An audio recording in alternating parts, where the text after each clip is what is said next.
Hello दोस्तों, स्वागत है आपके अपने यूट्यूब चैनल जिसका नाम है फ्यूचर ट्यूटोरियल। मैं फिर से इंग्लिश की क्लास लेकर हाजिर हूँ। आपका आज का जो टॉपिक है एकदम जानदार है। ठीक है, आज मैं किसी टॉपिक पे बात नहीं करने वाला हूँ। बिल्कुल जी हाँ, आपने सही सुना। आज मैं बिल्कुल किसी टॉपिक पे बात नहीं करने वाला हूँ, बल्कि आज मैं कुछ नया चीज़ लेकर आया हूँ जो इस बार का बीपीएससी का एग्ज़ाम हुआ है, बीपीएससी शिक्षक भर्ती जो हुआ है उसके रिगार्डिंग मैं बात करने के लिए आया हूँ। और जो कि अभी 23 को, जो कि 25 तारीख, जो 25 को एग्ज़ाम हुआ है, उस एग्ज़ाम में जो लिटरेचर का पेपर जो आया, उस पेपर के बारे में कुछ सिलसिले बारे उसके बारे में हम बात करने के लिए आए हैं। तो उम्मीद है आज मेरे पास एक हाथ में एक चीज़ मिला है, वो आप लोगों ने एग्ज़ाम दिया होगा। ये देखेंगे आप लोग को दिख रहा होगा, ये पेपर है और इसी पेपर को मैं डिस्कस करने के लिए यहाँ आया हूँ। 100 मार्क्स का जो लिटरेचर के लिए आप लोग का था, जो कि 100 मार्क्स का था, जिसमें हिंदी और इंग्लिश दोनों का कंपलसरी था, दोनों का कॉम्बिनेशन मिलकर आपको 30 मार्क्स से लाना था। पासिंग मार्क्स 30 है और इसके सिलसिले में बात करने के लिए आया हूँ, जिसमें 25 मार्क्स का जो आया है वो आया है आपका इंग्लिश से। तो मैं इंग्लिश का क्लास, जैसा कि मैं बता रहा था कि future tutorial is already dedicated to provide you such a knowledge, such a wonderful knowledge to get something extra. आज हम बात करेंगे कि किस लेवल से पेपर पूछा है, कैसा लेवल है, इस लेवल में क्या क्या हमें माइंड सेट करके जाना होता है कभी भी बीपीएससी या कभी भी ऐसे एग्ज़ाम में, फ्यूचर में जब भी एग्ज़ाम हो तो इस एग्ज़ाम को हम कैसे कवर करें, इसके लिए हम आज डिस्कस करने के लिए आपके सामने आए हैं। तो हम ज़्यादा टाइम नहीं लेंगे आपसे। आज का जो डिस्कशन है, हम उस पेपर को सॉल्व करते हैं, देखते हैं कि क्या है, कैसे है और कैसे कैसे क्वेश्चन को हल करना है।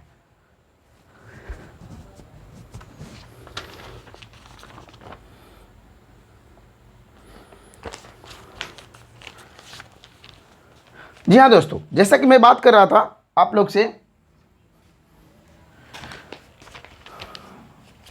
जी हाँ दोस्तों, आज का जो हम पेपर की बात करते हैं, पेपर हमारे हाथ में है और हो सकता है आपका सीक्वेंस पेपर का जो होगा, पेपर में जो क्वेश्चन का ऑप्शन होगा वो इधर उधर हो। ठीक है, उसके बारे में हम बात करने के लिए आए हैं, लेकिन हम लोग आंसर देखेंगे, आंसर एग्जैक्ट कौन सा होगा।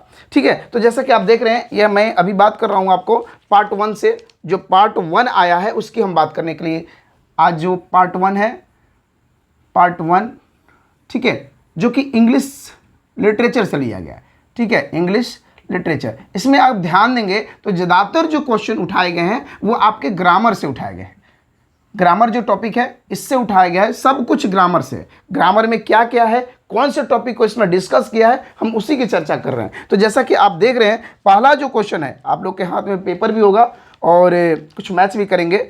इसमें सबसे पहले देखेंगे इंग्लिश जो है, इंग्लिश में यहाँ पर लैंग्वेज के रूप में लिखा है, लेकिन लैंग्वेज और ग्रामर दोनों डिफरेंट होते हैं। याद रखेंगे डियर कि यहाँ पर जो लैंग्वेज और ग्रामर की हम बात कर रहे हैं, तो ग्रामर डिफरेंट होता है, लैंग्वेज है, लेकिन इसमें चूंकि लैंग्वेज से उतना ज़्यादा लेवल का क्वेश्चन नहीं पूछा है, सिर्फ और सिर्फ ग्रामर से क्वेश्चन क्रिएट किया है। तो हम देखेंगे कि किस लेवल का क्वेश्चन पूछ रहा है और क्या पूछ रहा है। तो सबसे पहला क्वेश्चन आपके स्क्रीन पर देखेंगे क्या, जी हाँ, पहला क्वेश्चन देखेंगे आपके स्क्रीन पर होगा कि पहला क्वेश्चन पूछ रहा है, your brother is appointed as dash SDO. Option आपके पास है A B C D E, 5 option दिए गए हैं, जिसमें से आपको चूज करना है कोई एक ऑप्शन। तो इसमें से देखेंगे आपका क्या है कि एसडीओ, जैसा कि इसको हम बात करेंगे तो एसडीओ जो बात किया जाता है, एसडीओ की हम बात करते हैं, तो एसडीओ जो आता है, अगर हम बात करें, ये संक्षिप्त वर्ड है एसडीओ से पहला जो लेटर आता है, यहाँ हम बात करेंगे ये किससे, आर्टिकल से क्वेश्चन लिया गया है। तो इनके आगे जो आएगा, चूंकि ये पहला हमारे जुबान को टच कर रहा है एस, तो इसलिए ए आ रहा है, तो यहाँ पर एन का प्रयोग किया जाएगा। तो इसमें जो निकल के आंसर आ रहा है वो आपका एन आंसर आएगा। तो इसमें जो मेरे हाथ में पेपर है, इस पेपर की हम बात करें तो इसमें हमारे पास बी ऑप्शन है, जो बी ऑप्शन है वो सही है, बी ऑप्शन आपका सही है। क्लियर। अब हम अगले क्वेश्चन की तरफ बढ़ते हैं। दूसरा क्वेश्चन हम बात करते हैं, इधर बोल रहा है कि इफ कांट मूव दिस, दूसरा क्वेश्चन है, if can't move this desk will you give it dash push. ये देखेंगे तो विल यू बोल रहा है कि आप यहाँ पर अब देखिए यहाँ पर जो क्वेश्चन आया है ए बी सी, ये भी आर्टिकल से आया। जैसा कि मैं पहले भी आप लोग को वीडियो में डिस्कस कर रखा हूँ कि आर्टिकल से क्वेश्चन हर लेवल में आता है, हर जगह से आता है। तो आर्टिकल से दूसरा भी क्वेश्चन आर्टिकल से निकल के आ रहा है, वो क्वेश्चन में आंसर जो आ रहा है वो आंसर आपका ए आएगा। यहाँ पर ए, यहाँ पर ऑप्शन जो होगा ए ही है, ए, और आंसर जो इसका ए है। ए क्यों होगा? क्योंकि कभी कभी आप देखेंगे, कभी कभी ए जो होता है, ए प्लस वर्ब मिलके ये नाउन बन जाते हैं। याद रखेंगे नाउन, क्योंकि नाउन के आगे ही ए एन का प्रयोग किया जाता है, लेकिन इधर वर्ब होता है। जैसे आपने देखा होगा ए टॉक, ए हेल्प, कभी कभी इसका यूज किया जाता है। उसी तरह यहां पर जो बात कर रहा है वहां पर बात किया गया पुश। ऐसा पुश मतलब क्या होता है? ठीक है, इसी तरह से एक और वर्ड हम लिख सकते हैं जिसके हम लोग यहां पर आप लोग देखेंगे, इसको हम बोल सकते हैं वॉक। मैं पूरा फुल एक्सप्लेनेशन करने की यहाँ पर आया हूँ, एक्सप्लेन कर रहा हूँ, यहाँ पर देखेंगे।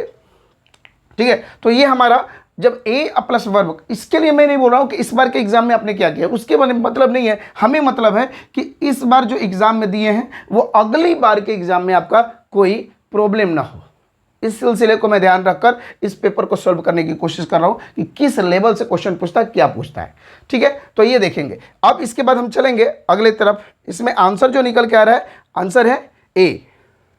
तीसरे क्वेश्चन की तरफ, तीसरे क्वेश्चन जिसमें बोला ब्रिंग। अब यहां पर ध्यान देंगे, या तीसरा जो क्वेश्चन है, तीसरा जो क्वेश्चन आप लोग देख रहे हैं स्क्रीन पे, वो क्या है? Bring dash book I gave you yesterday. Bring dash book I gave you yesterday. अगर हम ध्यान से देखें तो इसमें क्या बोल रहा है? Bring dash book. अगर ये चीज़ और यस्टरडे की बात किया जाए, यानी कि जिस चीज़ को आप जानते हैं, जिस चीज़ को आप जानते हैं उस चीज़ को समझिएगा। उससे रिलेटेड अगर क्वेश्चन रहेगा तो मतलब कि यस्टरडे की बात किया जाए या पहले की बात किया जाए, जिसकी थिंग्स के बारे में आप ऑलरेडी जानते हैं, तो उसके आगे आर्टिकल्स में डिफिनिट आर्टिकल्स का यूज़ करते हैं, जिसका आता है द। यहाँ पर जो निकल के आएगा आंसर द आएगा। ठीक है, तो मुझे उम्मीद है कि आपको समझ में आएगा द क्यों होगा। आंसर समझना है कि द क्यों होगा। द होगा ये बात सही है, लेकिन द क्यों होगा ये बात समझना है आपको। तो तीसरा का आंसर यहाँ निकल के आ रहा है आपका the. Bring the book I gave you yesterday. अगले क्वेश्चन की तरफ हम बढ़ते हैं, देखेंगे। अगला क्वेश्चन आपके सामने है, देखेंगे वो क्या कह रहा है कि आनंद वेंट टू, चौथा क्वेश्चन है, fourth question. Anand went to the doctor because he had dash ear infections. अब देखो ईयर को जब भी हम बात करेंगे इधर, ये तो आप लोग जानते हैं। अब ध्यान देंगे डियर, जो क्वेश्चंस आ रहा है, what a lovely questions, very very easy questions, not a very hard questions. ये कोई भी कर सकता है, बट थोड़ी सी नॉलेज होना चाहिए। Here is a 5 questions. ये 5 क्वेश्चन जो दिए गए हैं ऑलरेडी किससे दिए गए हैं आप लोग देख रहे होंगे, आर्टिकल्स। ओनली आर्टिकल से 5 क्वेश्चन दिए गए हैं। It's a so easy questions, देख लेंगे। अब फोर्थ में बोल रहा है कि हार्ड, जब भी ईयर की बात करते हैं, ईयर तो ई से स्टार्ट होता है जब भी, तो हम यहाँ पर एन का प्रयोग करते हैं। देखेंगे तो ई से एन ईयर, तो यहाँ पर क्या हो सकता है? यहाँ पर बी ऑप्शन आपका सही आ रहा है, यानी एन का प्रयोग करेंगे, एन ईयर। एक कान में उसको प्रॉब्लम था, इसकी वजह से वो डॉक्टर के पास गया था। आगे देखें फोर्थ क्वेश्चन को, ये हमारा फोर्थ हो गया। अगला फिफ्थ क्वेश्चन की तरफ बढ़ेंगे। फिफ्थ क्वेश्चन यहाँ पर देखेंगे, he is pursuing MA from university. अब बात करेंगे यहाँ पर कि अगर किसी यूनिवर्सिटी की बात कर रहे हैं यहाँ पर, तो यहाँ पर ऑप्शन जो आ रहा है एमए जो हम बात करें, एमए कर रहा है, लेकिन किसी यूनिवर्सिटी से करा, तो दो चीज़ें यहाँ निकल के आता है। ए यूनिवर्सिटी भी हो सकता है, द यूनिवर्सिटी भी हो सकता है। यहाँ पर ध्यान देंगे, ए यूनिवर्सिटी भी और द यूनिवर्सिटी। यूनिवर्सिटी क्यों? क्योंकि यूनिवर्सिटी जब लिखते हैं हम लोग, यूनिवर्सिटी जब लिखते हैं तो यू का उच्चारण है, यहाँ यू यानी वाई का उच्चारण होता है, इसलिए ये कॉन्सोनेंट होता है। कॉन्सोनेंट के लिए यहाँ पर ए का यूज करेंगे। ठीक है, ए। और चूंकि लड़का एमए कर रहा है तो वो जान रहा है कि कहाँ से कर रहा है। ठीक है, तो इसकी वजह से, ये जानकारी की वजह से भी द आएगा। तो ए और द दोनों ऑप्शन जिसमें होगा वो वाला चलेगा। तो यहाँ पर देखेंगे more than one of above, तो यहाँ पर ऑप्शन जो निकल के आएगा ये दोनों। कौन सा ऑप्शन आएगा? यहाँ पर जो ऑप्शन निकल के आ रहा है डी ऑप्शन आपका सही है। यहाँ पर देख लेंगे आप लोग, डी ऑप्शन सही है। क्लियर? तो मुझे उम्मीद है कि ये वाला जो पॉइंट है पार्ट में, जो आपके ए एन द का प्रयोग किया गया, जो आर्टिकल्स का यूज किया गया, ये वाला पार्ट क्लियर होगा। ठीक है, आगे 5 क्वेश्चन आगे देखेंगे। Choose the correct alternative. 6 से 10 तक का क्वेश्चन देखते हैं, ये भी 5 क्वेश्चन है। इसमें बोल रहा है, ये थोड़ा सा अलग टाइप का, थोड़ा सा बोल सकते हैं हमको रीजनिंग टाइप का क्वेश्चन दिया गया है, इंग्लिश में लिखा हुआ है, तो इंग्लिश में आपको ट्रांसलेशन आना चाहिए, इससे तभी आपका ये वाला पॉइंट कवर हो पाएगा। बहुत सारे लड़के हैं जो पढ़ तो लेते हैं, उसका अर्थ नहीं निकाल पाते हैं। तो आपको इस लेवल पर बैठने के लिए, चूंकि you are attempting the exam of BPSC, और ये कोई छोटा मोटा एग्जाम नहीं है, ठीक है। तो आप माइंड सेट करके चले कि एग्जाम में जब भी आएगा तो कुछ लेवल का क्वेश्चन आएगा। यहां पर देखिए आपको भ्रमित करने के लिए क्वेश्चन बनाया है कि which is not a part of plant. ये अगर देखेंगे which is not a part of plant, इसमें से कोई ऑप्शन दिया है तो लीव्स, ब्रांचेस और बर्ड एंड एनिमल।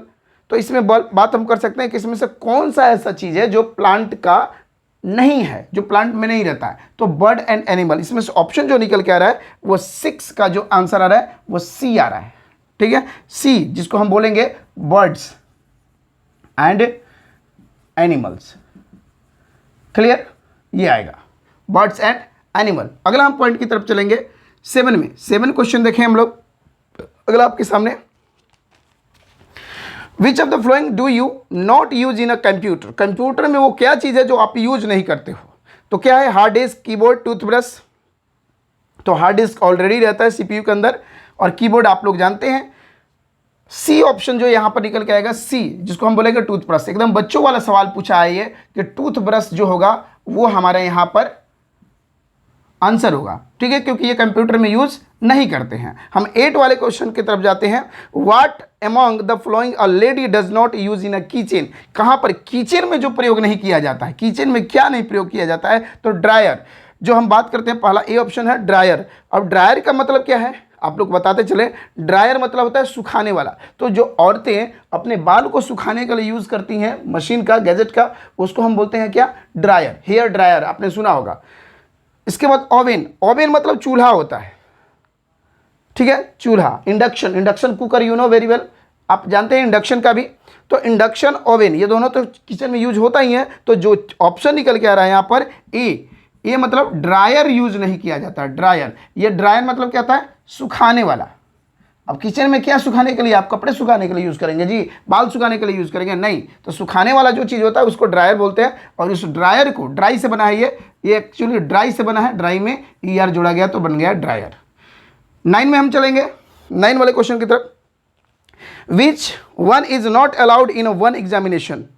किसी एग्जाम में ये चीज अलाउ नहीं होता। क्या चीज, मोबाइल फोन, ईयरफोन, बुक, या मोर देन वन ऑप्शन। आप बताइए यहाँ पर। तो चूंकि नहीं होता, होता नहीं है, नहीं होता, अलाउ नहीं होता, क्या क्या चीज़, मोबाइल नहीं, श्योर बात है, ईयरफोन भी नहीं यूज होगा, और नहीं बुक। तो यहाँ पर जो ऑप्शन निकल के आ रहा है आपका, वो ऑप्शन निकल के आ रहा है यहाँ पर देखेंगे डी ऑप्शन, देख रहे हैं डी। तो 9 का जो डी ऑप्शन है, मोर देन वन, वो वाला होगा आपका आंसर, ठीक है। तो ये 9 तक हुआ। अब 10 में हम चलते हैं। 10 देखें स्क्रीन पे क्वेश्चंस, बात करते हैं हम लोग 10 which of the following is not found in a hospital. Hospital में इनमें से कौन सा ऐसा चीज है जो नहीं मिलता है। क्या नहीं मिलता है, तो नर्स नहीं मिलेगी, ऑपरेशन थिएटर नहीं मिलेगा, टेलीस्कोप नहीं मिलेगा, या मोर देन वन। तो इसमें देखेंगे नर्स तो मिलेंगे ही जी, और ऑपरेशन थिएटर भी मिलेगा, नहीं मिलेगा तो टेलीस्कोप। देखेंगे 10th जो क्वेश्चन है, आप लोग देख रहे होंगे, जो 10th क्वेश्चन है, 10th क्वेश्चन का सी आंसर जो टेलीस्कोप है। अब ये टेलीस्कोप क्या होता है आप लोग समझेंगे। टेलीस्कोप क्या होता है, टेलीस्कोप जो दूर की वस्तु देखने के लिए यूज किया जाता है। दूर, टेली मतलब होता है दूर।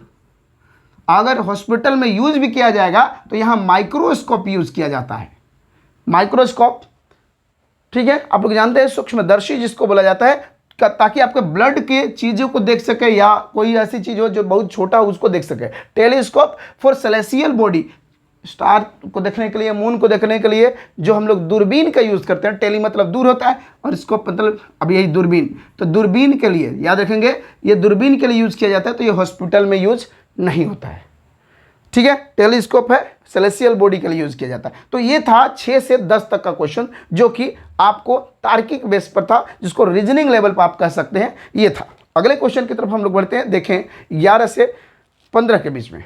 मुझे उम्मीद है कि आप लोग मेरे इस एक्सप्लेनेशंस को समझ रहे होंगे, ठीक है। अगर समझ रहे होंगे तो लाइक बटन को जरूर दबा दीजिएगा।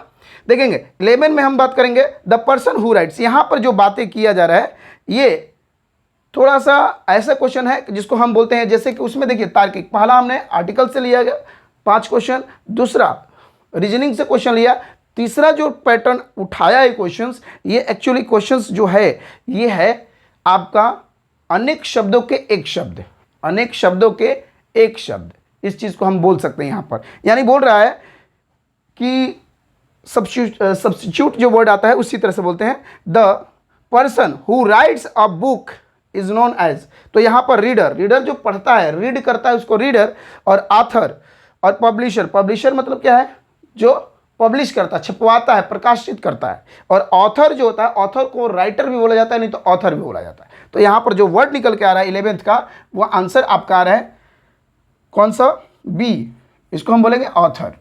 ठीक है, याद रखेंगे ऑथर। ठीक है, तो ये ऑप्शन आपका सही है।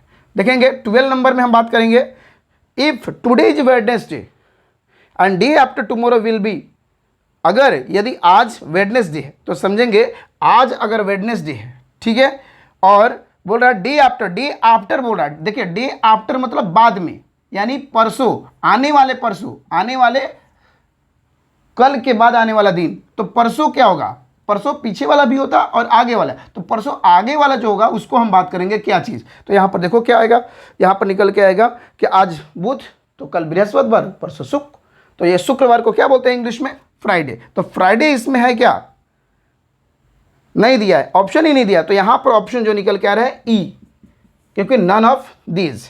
ठीक है, याद रखेंगे। अगला चलते हैं 13 क्वेश्चन की तरफ। 13वां क्वेश्चन देखेंगे, we must dash traffic signal. अब देखो अगर सेंटेंस के अनुसार से हम देखें तो इसमें बहुत चीज़ें हो सकता है, लेकिन एक इंस्ट्रक्शन के रूप में लिया जा रहा है, तो हमको बोल रहा है कि नॉट ब्रेक, ब्रेक मतलब तोड़ना, और ब्रेक मतलब देखिए दो जगह, नॉट ब्रेक, हमें जरूर ट्रैफिक रूल नहीं तोड़ना चाहिए, अवश्य नहीं तोड़ना चाहिए, बात सही है कि हमें तोड़ना चाहिए या हमें नहीं फॉलो करना चाहिए। तो यहाँ पर जो सबसे सूटेबल आ रहा है वो आपका रहा है नॉट ब्रेक, तो ए ऑप्शन जो है वो आपका बन के आ रहा है नॉट ब्रेक। याद रखेंगे ये नॉट ब्रेक है, इसमें से वो आपका आंसर निकल के आएगा। 14 नंबर की हम बात करेंगे। 14 क्वेश्चन अगला देखिए,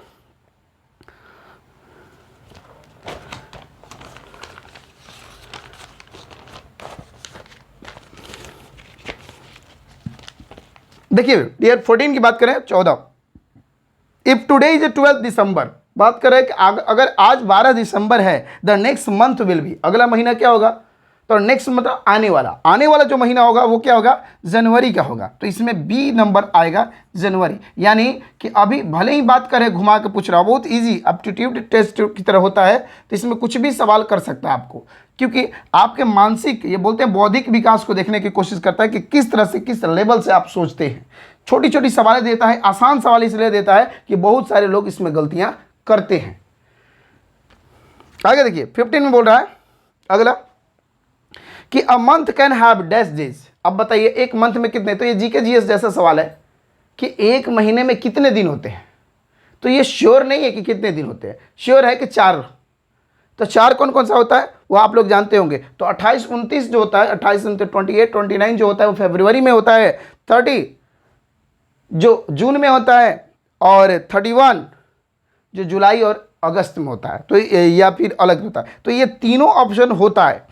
तो यहाँ पर हम लोग जो बातें करेंगे वो करेंगे यहाँ पर डी, मोर देन 1 एबव। तो यहाँ पर जो निकल के आ रहा है ऑप्शन वो हमारा डी आ रहा है, डी, मोर देन 1। ठीक है, तो ये था हमारा 15 तक का क्वेश्चन, 15 तक का क्वेश्चन हम लोगों ने कवर किया। इसमें ध्यान देना है कि किस लेवल से कैसे घुमा के क्वेश्चन पूछता है। क्वेश्चन बहुत हार्ड नहीं है, ये आपके एसएसटी वाले पेपर्स जैसा नहीं है जो कि पिछले बार का एग्जाम में आया, जो पहला पेपर आया उसके अनुसार से ये पेपर नहीं है, ये बहुत ही इजी पेपर है। बट इजी में भी बहुत सारे हमारे फ्रेंड्स ने गलत करके आए हैं, इसलिए मैं इसको थोड़ा एक्सप्लेन करने की कोशिश कर रहा हूँ। इसी तरह करवाओं को बढ़ाते चलते हैं। उम्मीद है कि आप लोगों ने बहुत सारे क्वेश्चंस किए होंगे, इसमें से बहुत सारे बच्चों का जो है, आप जैसे दोस्तों का, आप बहुत ही क्वेश्चन गलत भी हुआ होगा, लेकिन वरी होने की बात नहीं है। किसी का फर्स्ट अटेम्प्ट है, किसी का लास्ट अटेम्प्ट है। मैं बेस्ट विशेष करूंगा कि ताकि आप लोग का पेपर के अनुसार से इस बार का एग्ज़ाम भी निकल जाए। मे गॉड ब्लेस यू, मैं यही उम्मीद करता हूं। और ये मेरा पूरा फ्यूचर ट्यूटोरियल का परिवार भी यही उम्मीद करता है। ठीक है, विश करते हैं यही। आते हैं हम लोग अगले पॉइंट की तरफ। देखिए मैंने बताया था कि आपको क्वेश्चंस का लेवल जो है बिल्कुल डिफरेंट तरीके से पूछ रहा है। पहला आर्टिकल्स, दूसरा आपको रीजनिंग टाइप का पूछा, तीसरा एज ए सब्स्टिट्यूट वर्ड पूछा, और जो चौथा पैटर्न क्वेश्चन का दिया है। हम लोगों ने जो क्वेश्चन देखा था 15 तक का जो क्वेश्चन था वो आप लोगों ने बना लिया। अब डायरेक्शन देखेंगे 16 क्वेश्चन के लिए, 16 to 20। मैंने बताया था कि 25 क्वेश्चन हैं इसमें, जिसमें अभी आप हम लोग देखेंगे कि 16 से 20 क्वेश्चंस कैसे हैं। तो यहाँ क्वेश्चन जो है वो ब्लड रिलेशन से रिलेटेड क्वेश्चंस करने की कोशिश किया है। ठीक है, और इसमें थोड़ी सी कन्फ्यूज़न क्रिएट करता है क्योंकि इंग्लिश में मीनिंग भी जानकारी आपको होना चाहिए। वैसी चीज़ें यहाँ पर है, वो देखेंगे। 16 नंबर जो क्वेश्चन था वो क्या था देखेंगे। लिख रहा है कि डॉटर्स डॉटर इज, माने बेटी की बेटी क्या कहलाएगी जी, बेटी। अगर मेरी बेटी है तो बेटी की बेटी, तो उसको क्या बोलेंगे, सिस्टर बोलेंगे? नहीं, वो तुम्हारी सिस्टर कैसे होगी? ग्रैंड डॉटर कजिन, कजन बोल रहा है, कजन तो होगा नहीं क्योंकि चाचा के लड़के को बोलते हैं कजन, तो इधर आएगा ग्रैंड डॉटर। तो यहाँ पर 16 जो क्वेश्चन है इसका आंसर निकल कर है बी। बी में ग्रैंड डॉटर, ग्रैंड डॉटर मतलब होता है पोता पोती, तो यहाँ पर पोती कहा जाता है, ग्रैंड डॉटर, ग्रैंड देखेंगे डॉटर। ठीक है, ये ग्रैंड डॉटर जो होगा वो आपका यहाँ पर आंसर निकल के आ रहा है। अब चलते हैं 17 नंबर क्वेश्चन की तरफ। देखेंगे 17 नंबर क्वेश्चन इधर है बगल में। अब बोल रहा है ग्रैंड फादर्स फादर, यानी कि दादाजी के भी पिताजी आपके कौन लगेंगे, दादाजी के पिताजी। तो यहाँ पर जब दादाजी के पिताजी, तो जब बोलते हैं इसको great great grand father. Grand पा मतलब दादाजी को ही बोला जाता है। ग्रैंड पा आजकल बड़ा ही प्रचलन में है इंग्लिश में, ग्रैंड पा, पापा। ठीक है, किसी कोई पा को पापा बोलता है या पापा बोलता है, पा बोलता है, तो दोनों चीज़ चल सकते हैं। यहाँ पर फादर भी बोलता है, तो ग्रैंड पा यहाँ पर जो बात आएगा वो ग्रेट ग्रैंड फादर। तो बी ऑप्शन, फिर से 17 का भी बी ऑप्शन। देखिए क्या आंसर है यार, क्या बात करते हो। तो आंसर आएगा ग्रेट, देखिएगा ग्रेट ग्रैंड फादर, ये हमारे आंसर आ रहा है। गुड। अब 18 नंबर पे चलते हैं, 18 नंबर क्वेश्चन को देखते हैं। देखिए कितना मैंने बताया था कि ब्लड रिलेशन से क्वेश्चन आया है। देखिए मदर्स फादर, माँ के पिताजी बोले तो नाना जी, और नाना जी को क्या बोलते हैं, क्या बोलेंगे? देखो इधर याद रखने का तरीका है, A B C D option जो दिया है इसमें ध्यान से देखेंगे तो पैटर्नल, याद रखेंगे पी ए पा लिखा हुआ, पापा से जुड़ा होगा तो पैटर्नल, और माँ पहले ही पा और माँ देखेंगे, पापा पैटर्नल, माँ मैटरनल, माँ से जुड़ा तो मैटरनल और पापा से जुड़ा तो पैटर्नल। तो पिताजी से जुड़ा हुआ है, या ये बोला माँ से जुड़ा, तो माँ से जुड़ा हुआ देखो मैटरनल, ऐसे ही बोल रहा है। तो इसको बोलेंगे क्या चीज़, यहाँ जो आंसर निकल के आ रहा है वो आपका बी ऑप्शन, फिर से बी आया। क्या बात है, सब कुछ बी में ही छुपा है क्या? Maternal grand father. ठीक है, मैटरनल ग्रैंड फादर, उसको बोलेंगे नाना जी। ठीक है, नानू जिसको कोई कोई बोलता है, तो ये होता है मैटरनल, मैटरनल और ऊपर से ग्रैंड फादर दिया गया। देखो तीनों का बी, क्या बात है यार, ऐसा पेपर होता है क्या एकदम सीक्वेंस में। आंट्स डॉटर, आंटी जी के लड़की बोले तो उसको क्या बोलेंगे, आंटी जी के लड़की को क्या बोलेंगे, मदर बोलेंगे? नहीं जी, यानी चाची के लड़की यानी चाचा का लड़का या लड़की, तो उसको क्या बोलेंगे? तो उसको भी भाई बहन ही बोलते हैं, जिसको कजन के नाम से जानते हैं। कजन इसमें ऑप्शन ही नहीं है जी। तो मदर, ग्रैंड मदर, निस, निस मतलब भतीजी होता है। ठीक है, तो इधर भतीजी नहीं आएगी। ठीक है, मोर देन वन ऑप्शन नहीं, इसमें ई वाला ऑप्शन निकल कर रहा है कि इनमें से कोई नहीं, इनमें से कोई नहीं, none of this above. NOTA NOTA दबाइए यहाँ पर, क्या दिक्कत है? 20 देखिए। आइए इसी तरह से बात करते हैं, बात बढ़ाते चलते हैं, देखते हैं अगला question. Mothers and fathers children, माँ के भी और पिताजी के भी चिल्ड्रन आर, क्या होंगे बताओ आप लोग? कौन नहीं जानता जी? इसको सहोदर भाई बोलते हैं हम लोग, जिसको इंग्लिश में सिबलिंग के नाम से जाना जाता है। ठीक है, सिबलिंग, और सिबलिंग नहीं दिया रहता है तो इसी को हम बोलते हैं sisters and brothers. How many brothers और सिस्टर डू यू हैव?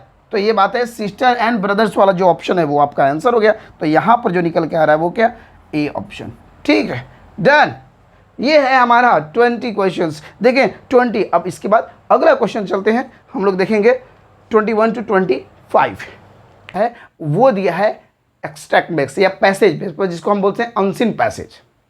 उसको देखें, यहाँ कुछ स्टोरी दिया हुआ है, स्टोरी देखेंगे यहाँ पर, उसी स्टोरी के बिहाफ पर इधर क्वेश्चन दिया है, उसी स्टोरी के बिहाफ पर क्वेश्चन दिया है। देखें क्या दिया है, पहले सबसे पहले देखो, ऐसे क्वेश्चन जब भी आते हैं डियर, तो एक काम आपको करना होगा कि सबसे पहले आपको समझना होगा, पढ़ना होगा, उस लाइन बाय लाइन उसको पढ़ लो, रीडिंग एक बार दे दो, तब इसके बाद आंसर देना। होता क्या है कि वी स्टार्ट आंसरिंग क्वेश्चंस, तो ये नहीं होना चाहिए कि पहले ही आंसर देने लगे, क्योंकि आपको पता नहीं है, ये रीजनिंग नहीं है, ये ग्रामर नहीं है, ये क्या है, बेस्ड क्वेश्चन है, उसी में छुपा हुआ होता है आंसर। एक बार पढ़ेंगे तो आपको आंसर मिल जाएगा। तो देखेंगे, इसको पढ़ेंगे। Once upon a time a hunter came to the forest, एक बार की बात है, एक शिकारी शिकार करने जंगल में आया।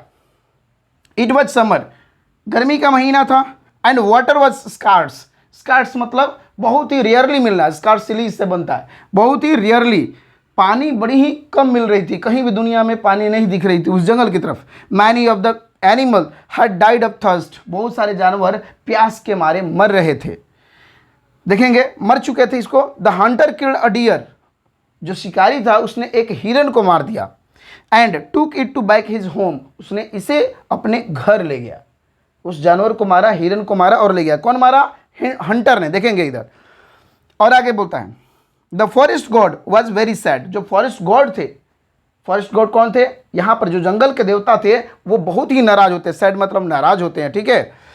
Because he could not protest his animal, क्योंकि वो अपने जानवरों को बचा नहीं पा रहे थे। किस चीज़ से, दो चीज़ से, एक तो थर्स्ट था, गर्मी की मौसम थी, पानी नहीं था उसकी वजह से, और दूसरा शिकारी उसका शिकार करके गया था डियर का, इसलिए उनको बड़ा ही दुख हुआ। दो चीज़ था यहाँ पर, देखेंगे। He prayed to the rain god, उसने वर्षा का देव अर्थात इंद्र को प्रेयर किया, प्रार्थना की है, किस बात के लिए, द मानसून अराइव्ड, और मानसून आ गया। तो आप लोग जानते होंगे गर्मी के बाद मानसून आ जाता है। The animal could breed again because there was enough to eat and drink, और फिर से उनमें जानवरों में विकसित होने लगी, विकास होने लगा, क्योंकि अब उनके खाने और पीने की वस्तुएं आ चुकी थी। किसकी वजह से, मानसून की वजह से। तो ये क्वेश्चन था, ये पहले पैसेज था, इस पैसेज को पढ़ना जरूरी था। इस पैसेज को जब आप पढ़ लिए, अब हम लोग आगे की बात करते हैं, क्वेश्चन क्या आएगा। चूंकि एग्जाम में इतना टाइम नहीं होता है, लेकिन फिर भी आपको ध्यान देना होता है। एक बार कम से कम वर्बली आप पढ़ लीजिए उसको, नॉर्मल पढ़ के देखिए उसको। देखिए अब क्वेश्चन कर रहा है, whom did the forest god pray to, बोल रहा है कि किससे भगवान ने, जो फॉरेस्ट गॉड थे उन्होंने प्रार्थना किया। होम मतलब किससे, अब बताइए किससे किए थे, होम किससे किए थे, किससे प्रेयर किए थे। तो 21 में देखेंगे निकल के आएगा, होम के जगह पर यहाँ पर the rain god, C option इसका निकल के आएगा, द रेन गॉड, जो भगवान थे बारिश वाले, उनको वो प्रे किए थे। कौन, फॉरेस्ट गॉड। ये 21 का ये आएगा। 22 की हम बात करेंगे 22, इसी में से 5 क्वेश्चन आएगा। देखो इतना छोटा सा पैसेज, इस पर 5 क्वेश्चन आया हुआ, कितना इजी है, बस समझना है। English is so easy language, but आपको समझने की जरूरत है, ठीक है। आगे देखते हैं। The forest God was very dash that he could not protest his animal, कुछ नहीं करना है। जोयस, जोयस मतलब खुश, सैड मतलब दुखी, न्यूट्रल, ना खुश थे ना दुख थे, दुखी थे। तो इसमें ऑप्शन जो निकल के आ रहा है वो बी, वो आएगा आपका सैड। सैड जो आएगा वही आपका यहाँ पर क्वेश्चन का आंसर होगा, सैड, क्योंकि वो बड़े नाराज हुए थे, क्योंकि वो अपने जानवरों को बचा नहीं पा रहे थे। 23 में देखेंगे, 23 में इन विच सीजन, सीजन की बात करता है, तो कौन सा सीजन था देखेंगे। Did animal have enough to eat and drink, यहाँ 2 सीजन की बात किया गया है, एक समर की और दूसरा मानसून की। तो जब बोल रहे हैं कि किस समय वो खाना पीने लगे, तो खाने पीने लगे कब, तो वो जब मानसून आ गया तब। तो मानसून यहाँ पर आंसर होगा, उसको हम देखेंगे, ठीक है, किसको, मानसून। तो बी ऑप्शन यहाँ निकल के आ रहा है आपका मानसून, क्लियर, मानसून लिखा हुआ है, देख लेंगे। 24 की हम बात करेंगे, क्वेश्चन नंबर 24 देखें। क्वेश्चन नंबर 24 आपके सामने है, बोल रहे क्या कि when the hunter came to the forest it was, जब हंटर आया, जब हंटर आया, कब आया था हंटर, तो गर्मी के दिन में आया था, समर में आया था। तो यहाँ पर सी वाला ऑप्शन समर निकल के आ रहा है। देखो डियर कितना आसान क्वेश्चन था, ठीक है। अब 25 की बात करेंगे। 4 क्वेश्चन यूं ही देखते देखते बन जा रहे हैं, देखते देखते बस चुटकियों में सवाल हल हो रहा है। इतना इजी होता है इंग्लिश, लेकिन क्या होता है, हम डर के मारे इंग्लिश को सॉल्व नहीं करना चाहते हैं। चलो आते हैं 25 वाले क्वेश्चन की तरफ।